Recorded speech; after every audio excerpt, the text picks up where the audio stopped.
राज्यसभा की शपथ ले चुके हैं, सम्मानजनक। हम सब लोग चाहते थे कि वो प्रधानमंत्री के रूप में रिटायर हों, लेकिन बीजेपी की साजिश षड्यंत्र से अब वो राज्यसभा के सांसद के रूप में रिटायर हो जाएंगे। जब भारतीय जनता पार्टी मुद्दों से हारने लगती है तो वो इंस्टीट्यूशंस के पीछे छिप कर के वॉर करती है, और इस समय इतने एक्सपोज्ड हैं, ईडी के नाम पर एक्सपोज्ड हैं, इनकम टैक्स के नाम पर एक्सपोज्ड हैं, सीबीआई के नाम पर एक्सपोज्ड हैं पूरी तरह।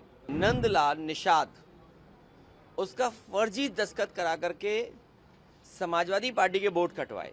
जो व्यक्ति साइन नहीं कर सकता उसके फर्जी साइन बीजेपी के लोगों ने किए, लेकिन इलेक्शन कमीशन किसी पे कार्रवाई नहीं कर रहा। जहां बीजेपी है वहां पीड़ा है, और जहां पीड़ा है वहां पीडीए है, और पीडीए सामाजिक न्याय का राज लाने के लिए काम करता रहेगा।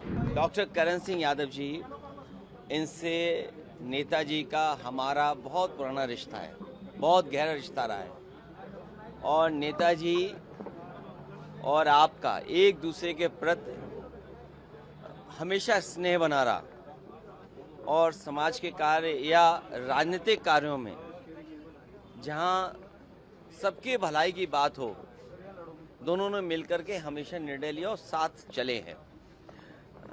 विचारधाराएं अलग हो सकती हैं, लेकिन भावनात्मक अटैचमेंट हमेशा बना रहा।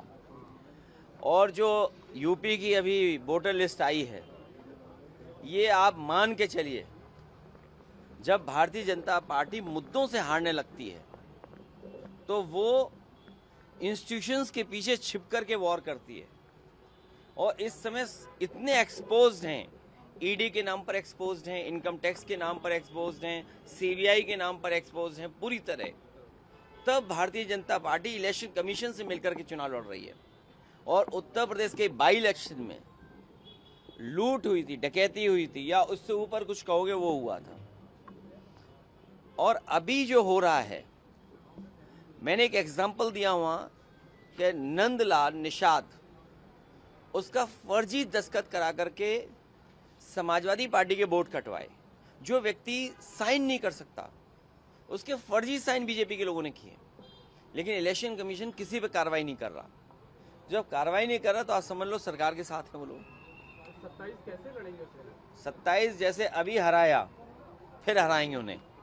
अभी भी उनको जो समाजवादियों ने हराया, अभी भी आकलन नहीं कर पा रहे हैं, अभी भी नहीं समझ पा रहे हैं, तभी पीडीए की वो डेफिनेशन अलग अलग निकालते हैं। मैंने पहले भी कहा कि जहां बीजेपी है वहां पीड़ा है, और जहां पीड़ा है वहां पीडीए है, और पीडीए सामाजिक न्याय का राज लाने के लिए काम करता रहेगा। अभी जो राज्यों में विधानसभा चुनाव हो रहे हैं, बंगाल में टीएमसी ने हुमायूं बंगाल का मैं आपको अभी से रिजल्ट बता दूं। अभी जो बम्पर वोट पड़े हैं, जो अभी आसाम में और जगह वोट पड़े हैं, वहां पर बीजेपी बुरी तरीके से हार रही है, और बंगाल में आदरणीय ममता बनर्जी ऐतिहासिक जीत हासिल करने जा रही हैं। बीजेपी की लड़ाई केवल इतनी है कि वो सम्मानजनक हार लें, बस वो सम्मानजनक हार चाहते हैं बीजेपी के लोग। हुमायूं कबीर का एक ऑडियो आया, उसके बाद ओवैसी ने गठबंधन तोड़ दिया। कमीशन 45 दिन में लागू कर देंगे, इस तरह की बात। अच्छा, हालांकि यहाँ बुलवाओगे, यहीं बोल दूं, भाजपा से ज्यादा झूठ अच्छा कोई नहीं बोल सकता। हुमायूं कबीर का टीएमसी ने एक ऑडियो जारी किया, उसके बाद ओवैसी ये बहुत सोच विचार के हम लोगों को निर्णय लेना पड़ेगा, और ये जिस किसी ने या जहाँ से भी ऑडियो आया है, ये बातें हम लोग पहले भी चर्चा में लाते थे, लेकिन ये अब साबित हो गया है कि बहुत सारी ताकतें सेकुलर फैब्रिक को, सेकुलर पॉलिटिक्स को, डेमोक्रेटिक पॉलिटिक्स को नुकसान पहुंचा रहे थे। सर, आज नीतीश कुमार जी राज्यसभा की शपथ ले चुके हैं, सम्मानजनक। हम सब लोग चाहते थे कि वो प्रधानमंत्री के रूप में रिटायर हों, लेकिन बीजेपी की साजिश षड्यंत्र से अब वो राज्यसभा के सांसद के रूप में रिटायर हो जाएंगे। वसुंधरा जी का एक बयान है जिसमें उन्होंने कहा कि किनका? हाँ, वसुंधरा राजे ने कहा कि वो अपने लिए नहीं लड़ सकती, तो आप जनता के लिए क्या लड़ेंगे? मैं मन की बात कह दूं अपने। बिल्कुल बिल्कुल। यहाँ की मुख्यमंत्री वसुंधरा राजे होती तो ज्यादा तरक्की होती। पर्ची वाले मुख्यमंत्री किसी का भला नहीं कर सकते। सर, आपने योगी जी और रवि किशन जी की जुगलबंदी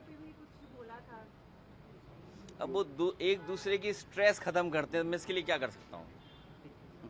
बहुत धन्यवाद।